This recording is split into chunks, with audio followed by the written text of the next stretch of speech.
You all can see like this, right? Yes. Yes, it's coming Okay, through. thank you. Um, so I will begin by introducing myself again. I'm Nora Peachin. I'm based in New York City. I've been working on this project, Community Kitchen, for almost a year now. But my boss, Mark Bittman, who's on our meeting, has been working on it much longer for several years, and it was really his vision that I'm lucky enough to be able to share with you all today. And I just wanted to start by saying that I'm very honored. I feel very lucky to get to speak with you all because I feel that the GSA really was my introduction to understanding the right to food. I had a research fellowship 2 years ago, like a 1 year long research grant from the Thomas J. Watson Foundation. And I went into it planning to study community kitchens, but not really having a much knowledge about the right to food, and this approach to understanding food systems issues. And through reading many of your books, interviewing many of you for that fellowship, um, interviewing many of your organizations, it really informed the work that I was doing, which then led into being able to work on this project now. So I'm very grateful for that. And to be here is very much a full circle moment for me. So thank you. Um, so what is Community Kitchen? As I mentioned, my boss, Mark Bittman, is really the one who had this vision and began the project several years ago. After many decades as a food writer, both recipes and food policy and everything in between. Um, and he began working just on his own on this project, is now supported by our team, illustrated here, as well as a researcher, Joseph Ayala, who's supporting us as well. And through many decades of reporting on the food system, Mark came to see the many issues with our US and, of course, global food system that I think I don't need to detail to you all who are surely familiar with them. Um, and he had a vision for how to reimagine what our food system could look like. And at the core of that vision is a restaurant called Community Kitchen, based on these pillars that you can see here. And with the mission statement, as you can see on the left, that good food is a universal right, something I'm sure you all believe in as well and strive towards in your work. Um, and so practically speaking, Community Kitchen would be a restaurant here in New York City, which is both Mark and my home city, that sources its ingredients locally from farmers in our region who are of marginalized identities and who use agroecological, so environmentally friendly practices, and using those locally sourced ingredients to create a seasonal menu that's very plant forward, that is very nutritious and ideally also delicious, and to operate this restaurant with a staff who receive a real living wage for New York City, who receive full benefits such as healthcare, and a reliable schedule, which unfortunately these are very much not a given in the hospitality industry, for hospitality workers at this point. And also core to our vision is the idea of financial accessibility. So making sure that guests of all income levels are able to access the menu that we're offering, especially with the intention, of course, of allowing lower income guests to access locally sourced and healthy restaurant food, that they maybe typically are not able to.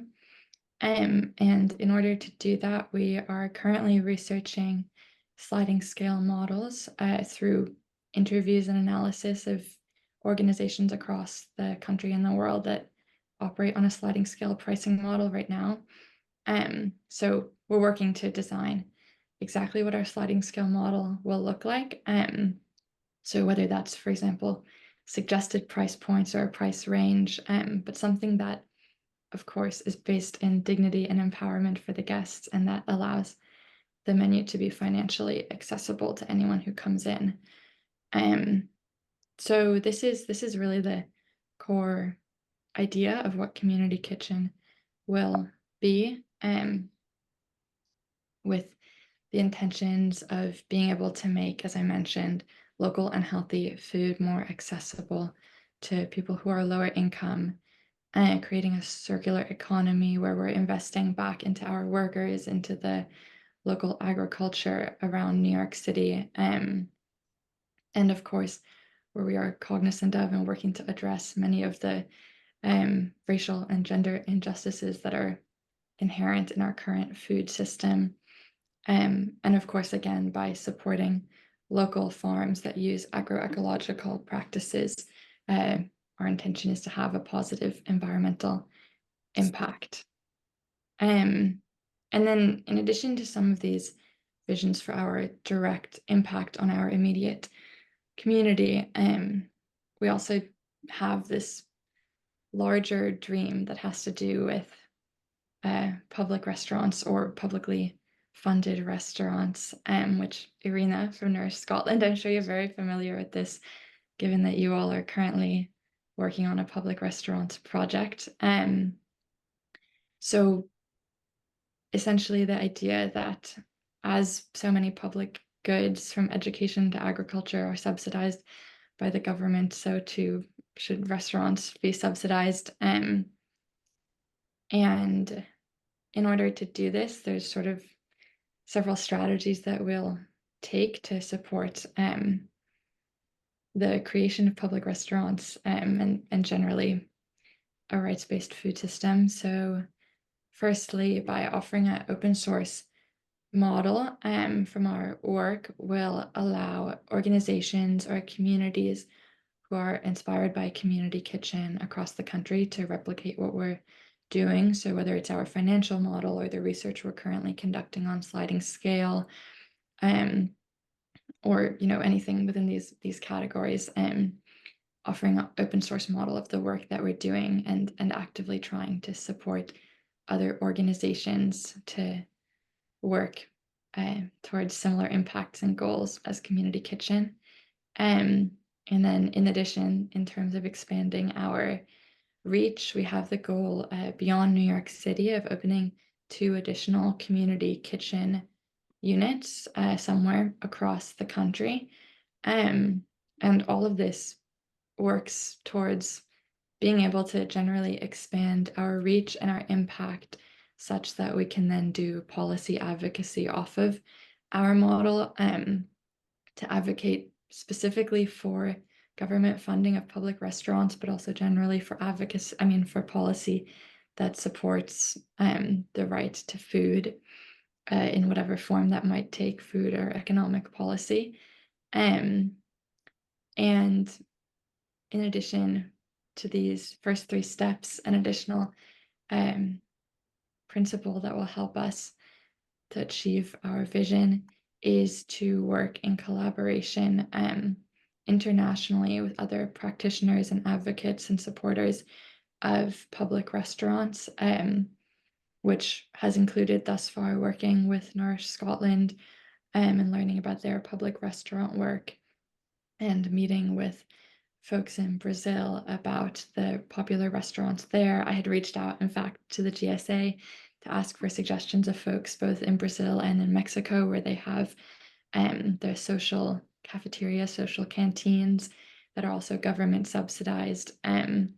So being able to build out and support an international network that shares collective knowledge and best practices around public restaurants. So in some ways very akin to what the GSA does, but with this more specific focus of public restaurants.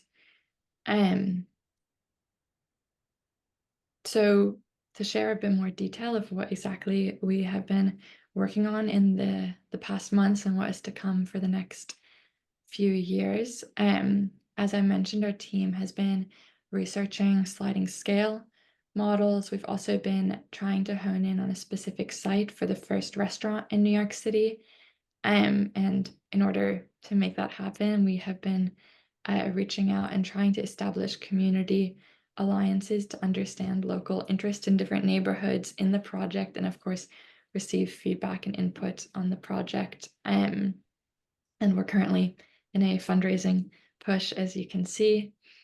And then moving forward into the next year, one of our visions is to be able to run a pop-up where we test out some of the sliding scale models that we've been researching. Because while there is some research about sliding scale models, there's certainly a lot more to be learned about how they can function in practice.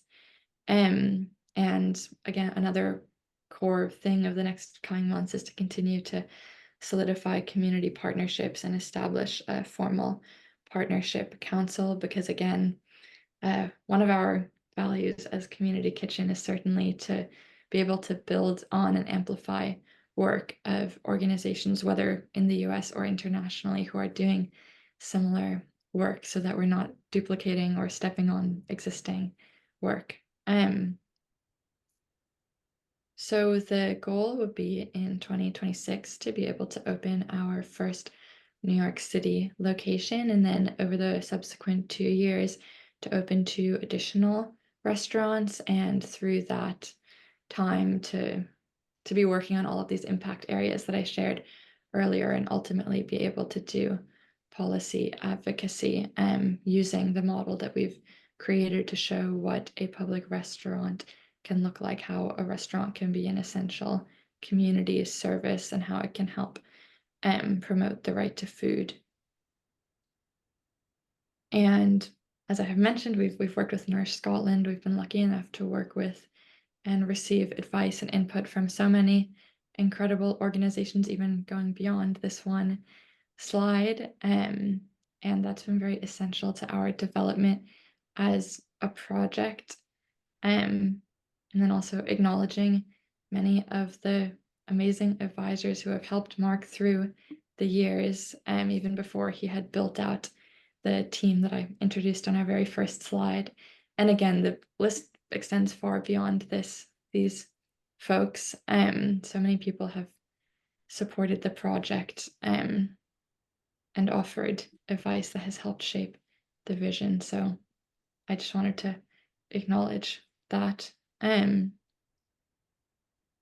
So really the vision of Community Kitchen in an immediate or local sense is to be able to serve as, as the name implies, as a community building and gathering space that helps people of all incomes be able to access healthy and locally sourced food, and that promotes dignity and empowerment and presents those as the norms for the restaurant industry or for restaurants. And then again, on a grander scale, the vision is to be able to advocate for a rights-based food system here in the US, where officially, nationally, the human right to food is not recognized, and to advocate for restaurants as a public good that should be subsidized by the government in support of that. So that is Community Kitchen at this point in time and our vision for the future. I'll be very curious to hear all of your questions and hope that I have answers to them.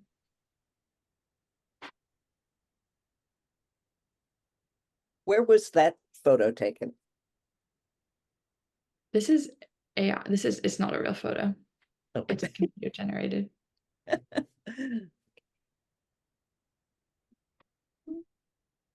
I love this initiative. Thank you, Nora and Mark and everybody. Thank you, Robin. So is the floor open for questions? Go for it. Yes. Okay. Well, I'm wondering if you've given any consideration to using public school kitchens as a space. For years, the Community Food Resource Center in New York City ran what we called the Senior Dinner Program, and was only in 2 schools, one on the Lower East Side and one in Harlem. But the logic was that the school kitchens, which are fully equipped, were not used past the lunch hour, and that the space was there and could accommodate substantial numbers of people. We had a great intergenerational program at the Harlem site, where the seniors who came for dinner shared their experiences and their talents with the community, but particularly with children in the after-school program. So there was a lot of live music and shared poetry and what have you. But anyway, it's a resource to think about. There are, literally hundreds of school buildings in communities throughout New York City. I appreciate that. Thank you. That's yeah, that's a great idea for us to consider. Thank you. Nora, I'm wondering if you could give a few examples of the sliding scale models that you've come across in your research. You said that's a big part of what you're currently doing. And yeah, I'm just curious what you've discovered so far in terms of these models. Sure. So just to clarify, are you curious about specific organizations that have models, or what the actual models look like? Both, actually. I mean, I assume that there are kind of these existing models out there. And then, yeah, what you all might be leaning toward. Sure. So we've mainly focused on cafes and restaurants. There are even just in the New York City area, quite a few CSAs, community supported agriculture programs that also run on a sliding scale. But our focus has mainly been on some cafes and restaurants across the country. I have a list that I can pull up for specific names. But there's a couple of like overarching organizations, like One World, Everybody Eats, that operates, that has sort of like franchised in a way and operates a lot of cafes and restaurants across the country. There's also another one internationally called Karma Kitchen. Actually, I should just pull up our spreadsheet so I can give you a better answer, because there's definitely a few organizations at the top of our list that are just not coming to mind right now. Some of the places that we've interviewed and sort of found especially interesting were a place called Place at the Table Raleigh in North Carolina, and then the John Bon Jovi Soul Kitchen in New Jersey, which is founded by John Bon Jovi. There's also a place in Colorado called FOCO Cafe, FOCO Cafe. We interviewed an organization also in Colorado called Same Cafe. I can send you the list. That's probably more helpful than saying it right now. So I think from those interviews and from looking at the organization's financials and whatever like internal document they were willing to share with us, I suppose some things that have stuck out thus far are trying to figure out whether to set a minimum price or not. Some places have like a $0 option, essentially, that so you can either eat for free, or some places offer volunteering for a meal. Which I have to say I personally came in with a bit of a bias against that, like thinking that that was antithetical to a rights-based approach. But some of the organizations we interviewed spoke in my opinion, quite convincingly against that, and spoke of many of the benefits of offering a volunteering for a meal model. So that's been something on my mind, but of course one of our main principles is to pay our staff a living wage, and so I have some concerns about whether having like a volunteer for a meal option would undercut tenet of our work. And then I think another like a big area of concern for us has been wanting to make sure that there's the model is very clear for guests like immediately upon entering the restaurant, because it is of course like quite different from a regular restaurant experience. And some of the places spoke to us about issues of like efficiency, moving people through the line, or just like confusion or discomfort from not understanding like what they're meant to pay or how the system works. And I guess in tandem with that, we've had definitely a focus on making sure that the model is empowering to people who may choose to pay on the like lower end of whether it's a range or suggested prices or whatever. Like if someone is paying the lower price point, making sure that there's not shame or like embarrassment coming with that. So how to create the physical space and the sliding scale model that promotes dignity in that way. I'm not sure that I have great answers yet. I would say we're still very much like in the middle of our research. So I suppose I'm more so just sharing some of the points that have been on my mind. Mark has something to say. Hello, it's Graham here. I'm sort of very interested in the popular public restaurant idea. I'm familiar with Nourish Scotland and was there in 2014, I think, speaking at a conference, and got to know Pete Ritchie very well and the work that they're doing. And of course, I think it's important in Scotland as well, because the current sort of Scottish national government has a cash-first approach, as you probably know, to food insecurity issues.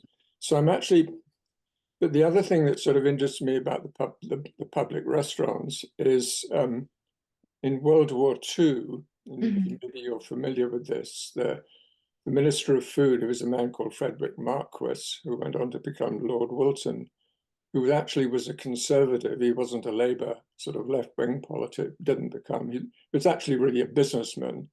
But he actually really promoted the whole idea, and they developed public restaurants in World War II, as part of the issue of a way of actually feeding people.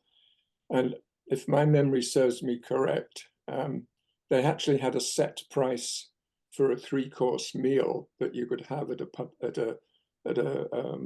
one of these popular restaurants or public restaurants at that time. It might be worthwhile going back and having a look and to see actually how that worked in a historical sense, because I think it was in operation for a number of years, during the war, when of course food was a problem in the UK in terms of the submarine traffic sort of blowing up ships, sort of bringing in food. And they had food rationing, and the only 2 foods that actually weren't rationed were bread and potatoes. Very interesting in terms of, because I think they had, because of the value that they could be and the sort of easier aspect of acquiring the food. I just wanted to comment. I'm very interested in what you have to say, but I think it's a really excellent route to go around the right to food. But I always think the right to food must have, and I think you have it in your model in terms of people's ability to pay, to have money in their pockets, however that's sourced. So thank you. Yeah, I know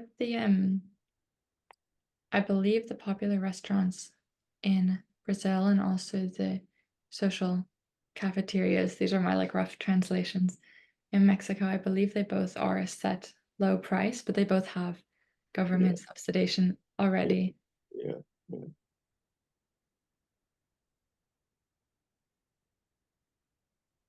Mark, you have raised your hand. I can speak for a minute. Nourish Scotland is definitely working on the historical link to the public restaurants in the UK, which is great. The sliding scale thing has really been a bear for us and for other people also. And people who have tried to do sliding scale restaurants have mostly, the majority of them have failed. And the ones that have succeeded have issues. So I think, Nora, we're working hard on this, and we're eager to hear from people who have thoughts and ideas. Nora and another couple of members of our team are putting a lot of energy into seeing if we can become expert in what sliding scale means, so that we can go into this with some level of confidence. But as you all can readily imagine, if you put people in 3 or 4 tiers, and then you assign each tier a discount or a tax, whatever you want to call it, the shifting numbers of people who are in those tiers and the shifting amounts that you discount or tax have a huge impact on your bottom line. So we're trying to be conservative and realistic about how much discounts we are going to be able to offer to low income people and how much subsidies we can expect from high income people. And that's, of the 3 or 4 major areas of our work right now, that's the most challenging. But I'll say one more thing and then I'll shut up. The long-term vision, the long-term plan is to exactly argue that if you want people to eat well universally, then there needs to be government involvement and there needs to be government funding. And it's not an argument that's going to be new to anyone here, but the notion of food as a utility, or seeing food as something that's on a par with education and defense and police and all these other things that in theory we all agree we need to have nationally, is a foreign notion to most Americans, at least. And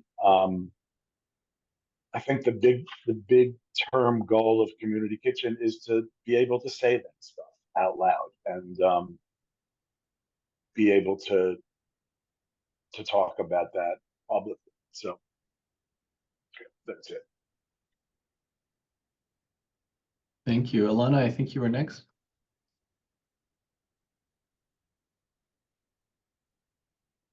Yeah, so I had a couple questions. One is just quickly whether you're looking for more examples. I've seen a few different sliding scale models and they may already be on your list, but let me know if you want those dropped in the chat or something. And then I had a couple other thoughts where I was wondering, when you were talking about some of the models where they also offer that you can do the volunteer work as well, has anyone explored doing less like directly connected to providing the meal volunteer work for that? So doing more advocacy related volunteer work, or maybe you're writing a letter to a congressperson or things like that. And so it's a little less directly transactional maybe, and also wouldn't be undercutting the like wages of people in the system. Yeah. And then my other question was if you've explored like trying to get some of the public funding for it. So like if I know there's some hot meals, you can get exceptions with SNAP sometimes, as well as like the school feeding programs of like the summer meal programs and things. So just wondering if that was something you're exploring as well. I can answer in reverse order, maybe. I personally don't feel we're like at a point in our development to be able to seek out, like we don't have hot meals to serve yet to have to get to have people pay for with SNAP. But I do think that would be like an advocacy within the realm of what we would want to advocate for policy wise, is like expanding the realm of SNAP to include restaurant meals, as some states have worked on. But no, I don't think we're really at the point quite yet of like being able to seek public funding. I think we're a bit too early on, but it is on our minds. Oh gosh, what was your second point? I'm sorry. It was about like traditional volunteer sort of. I do think in my ideal version of Community Kitchen, there is like a space for meetings of all sorts of community organizations, including possibly like, letter writing or other kinds of like political organizations, to be able to use the space to do such things. I had not thought, I suppose, of like the option of someone coming to participate in that and receiving a meal in exchange, or just like having an event like that that would have free food. Had not considered that yet, so it is an interesting point. And oh, and regarding your first question, I think definitely if you have suggestions, we'll be curious to see them. Because I'm sure we haven't covered every single sliding scale restaurant in existence, despite our best efforts to do so.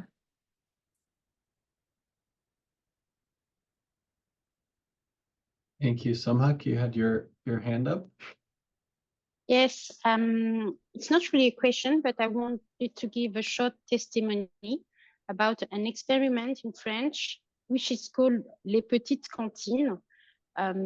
So it's, you know, what we call a social economy in France, and they organize small restaurants where people who doesn't know each other cook together, and then there we have meal. Not only the cookers of the day, but the cooks of the day, but also people who live in the area. And it's the things, it's not free. Food, it's not free. You have to pay, but you pay what you can pay, what you want to pay. So it's not quite the same thing about what you are talking about, community kitchen. But even so, I think that maybe it can be interesting to see an economical model behind those kind of things, so that we can demonstrate also that we have other values than just money. That's all. Say again the name, Le Petit. Les Petites Cantines. I will write it down. I think it would be easier.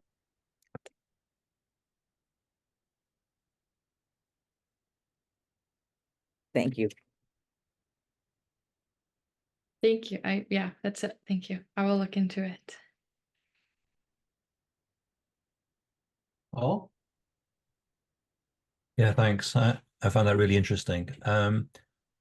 I guess my question relates to the word community in your title. I could see a lot about food there and sharing food and so on. But some of the social eating projects I'm aware of in different countries, and I'm thinking of some in Copenhagen in particular, they've tried to set themselves up as both food spaces and also community spaces. And I was wondering to what extent your plan is to open these spaces up for communities. So yeah, to use food, but also to develop, I guess, more social and culturally oriented activities. To again be addressing some of the social isolation that is associated with people struggling to eat. Yes, so I definitely believe that it is part of our vision to offer programming, but also just offer the space as an event space for local organizations to be able to come use, and meetings to be held and whatnot. So that is definitely part of the vision. I would also be curious to hear what places you're thinking of in Copenhagen, because I went to Copenhagen as part of my research fellowship that I did about 2 years ago, and researched these sorts of places. So there might be some overlap in where we're thinking of. But yes, to me, it definitely, and I think to the whole team as well, it definitely is very an important part of the vision that the space will be more than just eating. But we don't have like an exact set, like these are the events that will be in the programming, but I think that will have to be context specific, depending on the neighborhood that we end up in. Andy, you also had or sorry, did that answer your question, Paul? It does, yeah. I'm glad to hear that. Thank you. No, I just had a question about why New York City. I mean, obviously you guys are located there. Mark's been integrated into the restaurant scene forever there. But it seems like the hardest place in the world to do something like this in some ways. I mean, although you have great local agriculture, you've got great, there's a lot of philanthropy, et cetera, but there's labor costs are out of hand. Physical spaces, rent is out of hand. Why not somewhere in the middle of the country where things are cheaper? It seems a little bit more viable in some ways. Yeah, it is a good question. I mean, for us, it's just been because this is the city that we're from. Like, this is where Mark was born and raised. So I think he just wanted it to be in his home city, and our entire team now lives here. So I think that that's like truly. And there's always, if you can make it here, you can make it anywhere. New York, New York. I think it's definitely possible that we would have a second location, or would also like collaborate with organizations in other parts of the country to support either a community kitchen or like community kitchen inspired work in other areas. And I'm sure that their financial model, for example, could look quite different from doing it here. Can I just chip back in? I think listening to the conversation and the sort of issues around what people could pay or should pay for a meal in a popular restaurant, perhaps in terms of the advocacy, one needs to be focused on income security and social security systems, ensuring that people either through wages or through benefits actually have enough cash even to eat at a popular restaurant, because that would seem to me to be the practical and also morally justifying link toward, in terms of what you're doing, in terms of advocating for a right to food, as opposed to relying on maybe something that could become yet another form of charity. I'm not sure if I'm clear about that. I'm just kind of trying to think about it, but yeah. Yes, no, it's definitely clear, and it's definitely within the scope of what we've talked about. And I mean, there's a ton of work there. It should be done. Yes. Yeah. Yeah, I mean, including like our vision for being able to pay our staff like an actual reasonable wage for New York City. Yes. Oh, I'm receiving comments. Yes, definitely. Okay. Wow, I'm getting very many recommendations. I'll have to save these.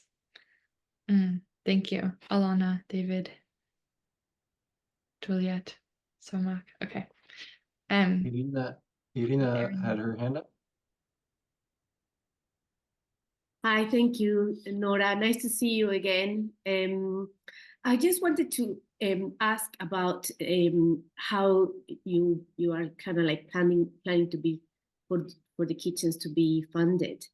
What is your plan? Because in Scotland, you mentioned we've been working around public diners, which for us will hope to be subsidized by the government, just like it's like part of social infrastructure, just like we have schools, public libraries, public parks, public swimming pools. We should have a public diner, and kind of like that is kind of like the Scottish focus. And obviously always funding comes as part of the conversation and the challenge. So I wonder how if you can give us a bit more detail about how will they be funded. So the initial community kitchen that we envision opening in, I guess, a bit over a year, so like early 2026, would be funded through private philanthropy, and like the work thus far has been funded by donors. But as I've said, and as Mark said, like the real vision is what you describe is for Americans to see food as a human right, as a public good that should be subsidized by the government. I just think that in the US we have like a longer way to go before we're able to get where you all are in Scotland or in other countries where this already exists. And I think our feeling as a team has been that if we can build a model that has a positive impact, and find other people in the country who want to build similar models or expand on this work and show the positive impact that it's able to have, then that model will be like a very strong basis off of which to advocate to the government for the sort of subsidization that you all are asking for now, and that in other countries in the world already exists for public diners or public restaurants. So I think, at least to my mind, this is like the in-between step towards trying to create more awareness and understanding amongst Americans, because I think we're just a bit further away from that goal. Why did Panera's community cafes?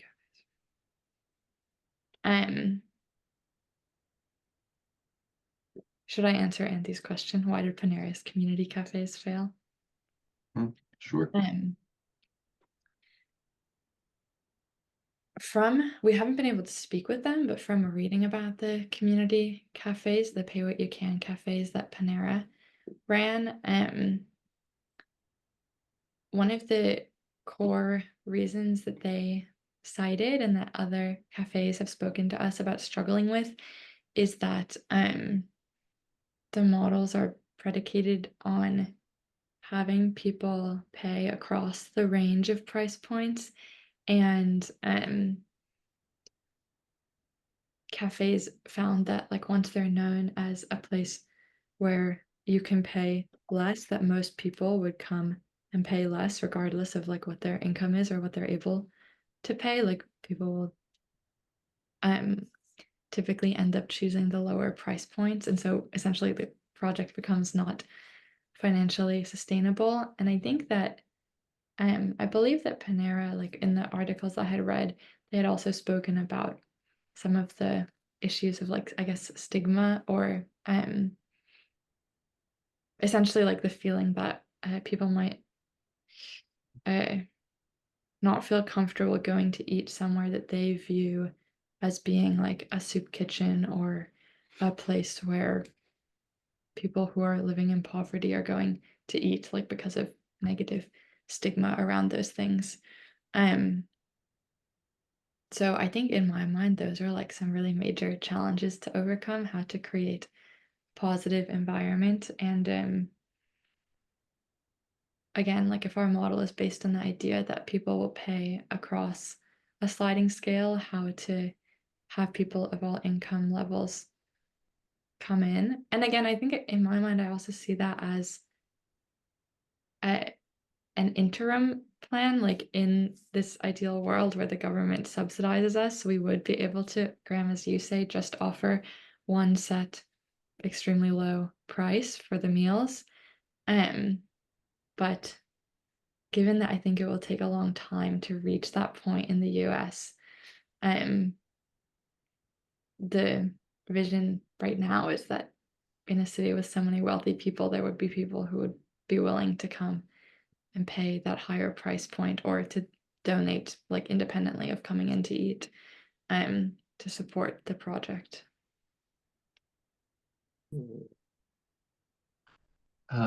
Jan, since you've already gone a bit, I'm going to pass it to Rosa. Thanks a lot. Actually, you also almost already answered to my question, but I will still ask it again to make it sure that the problem in the US is that those people who are wealthier won't come to these community kitchens, right?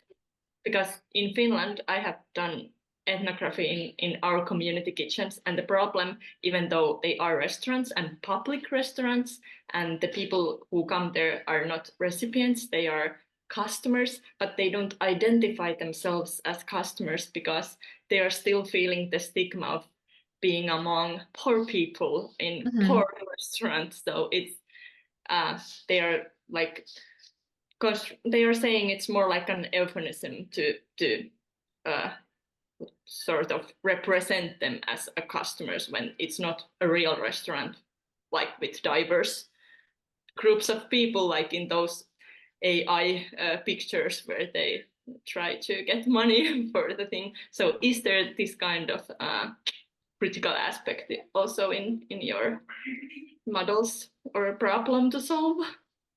Yeah, I mean, as I mentioned, I think that that really is like if not the big problem on my mind.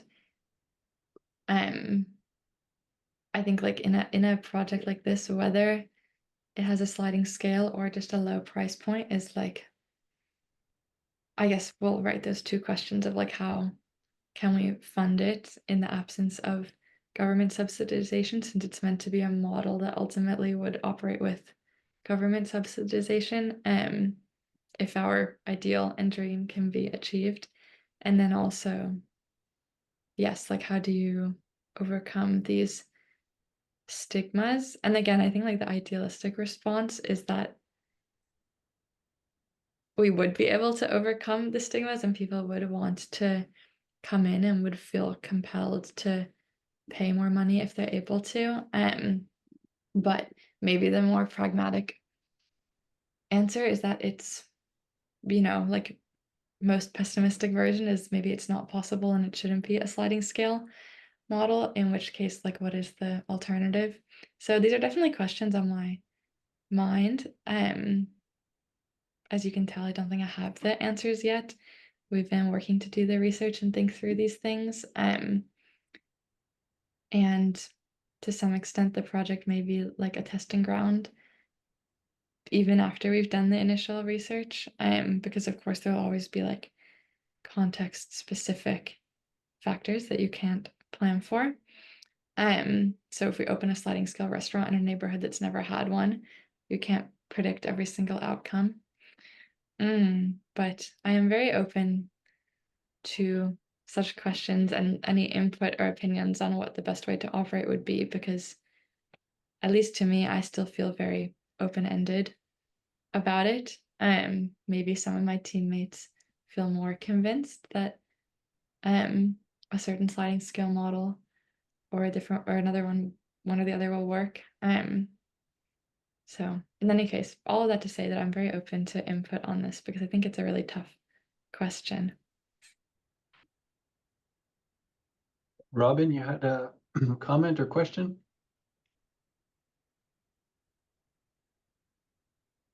Oh, you're muted. Thanks, Josh. The food bank I'm with started in 1985 at a little church in Toronto. Some church people thought they should imitate what was happening elsewhere in the continent.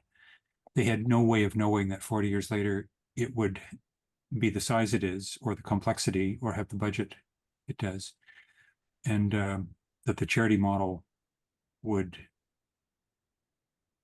become so entrenched in society. It was supposed to be a temporary solution to a financial meltdown in the mid-80s. But now, at least here in Ontario, this part of Canada, I think mostly across the country, governments depend on food banks to keep people from actually starving. And it's a very low-cost way for them to do it. So I'm very, very pleased at this gathering where it's possible to talk strategically.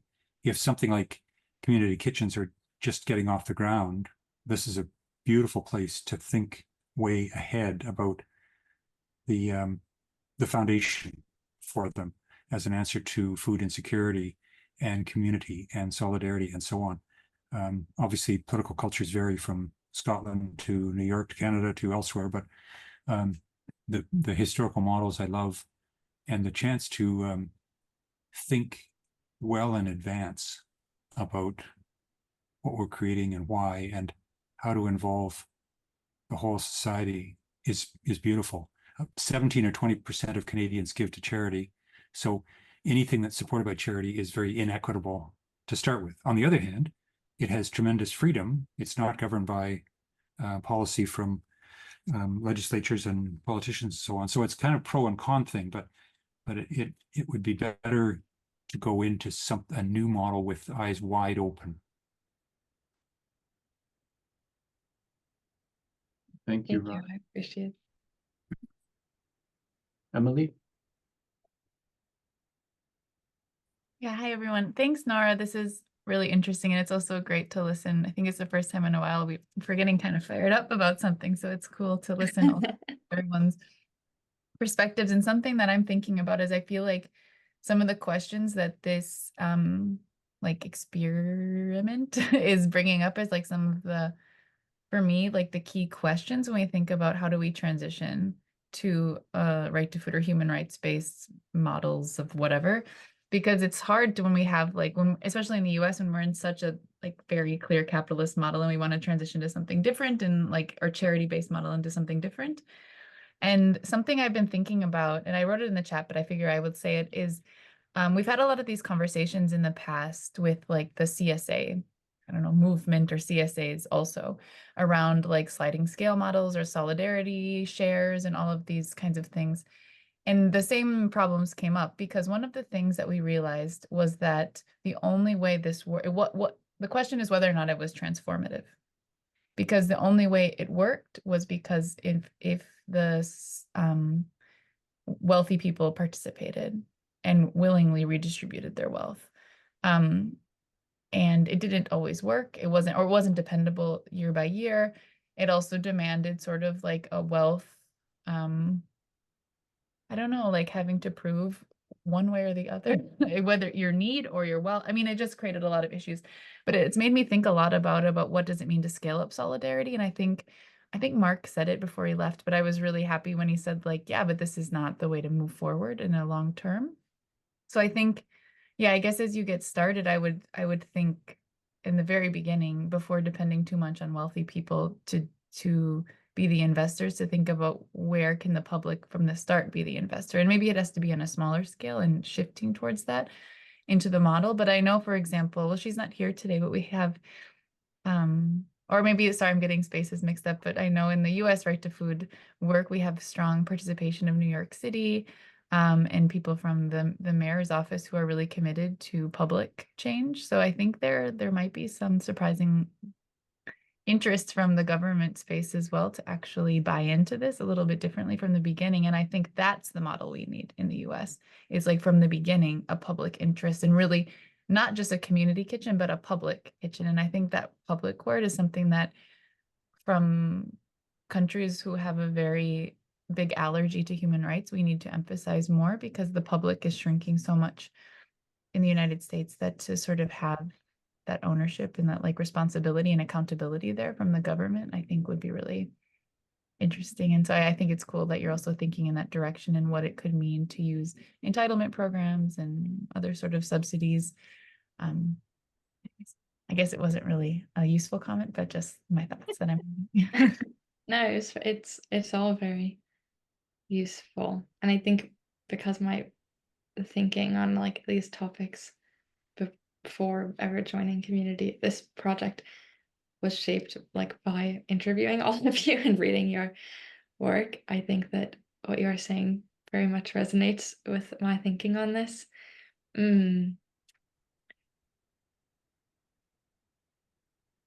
Yeah, it's a tough nut to crack in the US, where I feel like there's a really, really long way to go towards like a rights-based food system. Could I just add that I think it's a tough nut to crack anywhere.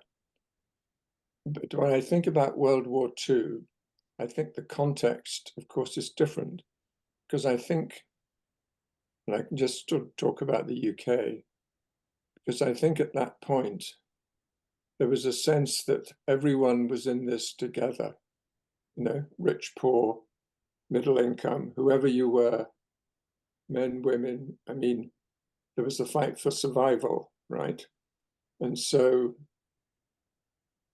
to make a leap from that to public restaurants, I think is probably not too difficult, because there's a way in which everybody should be invited in. Now, I'm not quite sure how that, you know, how it worked in terms of the pricing structure, but I think maybe the lesson from that is how, when we start talking about the right to food, do we get across the idea that we're really talking about basic human needs? Sometimes I think we might have a better chance of actually talking about these questions if we talked about basic food as a basic human need, absolutely fundamental to life and well-being, and maybe park the right question sort of on the side for a bit, you know? But just sort of trying to think around it in terms of getting public government buy-in to the idea, maybe a publicly supported food, food outlets and restaurants, etc. It's just me thinking aloud, anyway. Thank you, Graham. We're going to take one more question from Robert. I was just going to say, Nora, thank you. Really inspiring.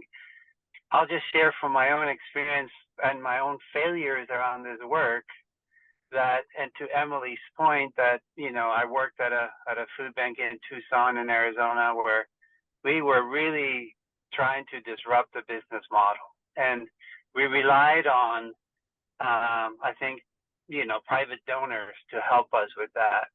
And I think the lesson that I learned from that was that unless also we hold our local government accountable for the sustainability of that, I think it's just really difficult. And so I learned that when I'm in Seattle now, and I think the approach we're using here is to really, in addition to, the support of individual donors, really working, even though it may take long, on getting some of our local government and state government to really buy into the idea. I think it, so anyway, for what that's worth, and really excited to hear the work you're doing.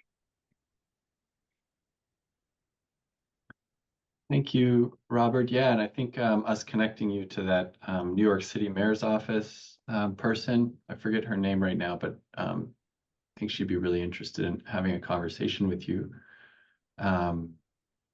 Yeah, to get this off the ground with the public injections of monies from the outset. And one question I have too is around the pedagogy of the space. So we're in this situation around a lack of knowledge or public interventions around food, also because there aren't many materials circulating around, the things that we're trying to educate the public about the limits of charity and how it erodes the right to food. And so I'm just wondering if that's also a part of the arc here. You talked about policy, but if from the outset, when you enter this community kitchen space, if it will also be pedagogical in terms of learning about food systems and learning about food poverty.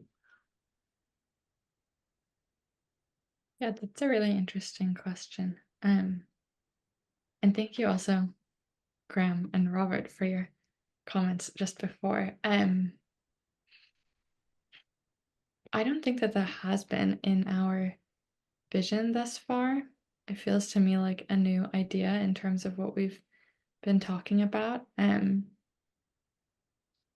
I'm thinking through the places we've interviewed for the sliding scale research, for example, and just like some of the, we've asked them about their messaging and signage and whatnot, like talking about their mission to people who come in, which I would guess, I'm just thinking is like the most parallel to what you're asking. I do think that there are places that like pretty explicitly that get close to talking about the right to food, but maybe not like quite there. Like if they're putting up a signboard or a message at the counter explaining why something is sliding scale, or explaining like their intention with the sliding scale cafe. Yeah, I'm not sure that it really gets to the point of like having a real political education and like discussion around the right to food. And I feel like having that in combination with like communal events of some sort, like having it be able to be a political organizing space, or as I believe Alana had suggested earlier, like people coming in and doing letter writing and doing like being politically engaged in this space, like all of that collectively, I think is my ideal vision of what the community food space would be. So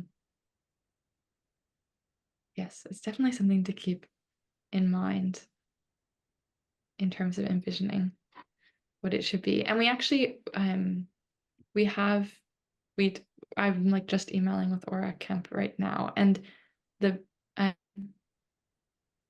Kiana, who was one of the advisors for Mark for a long time on this project, is the director for the New York City Mayor's Office for Urban Agriculture.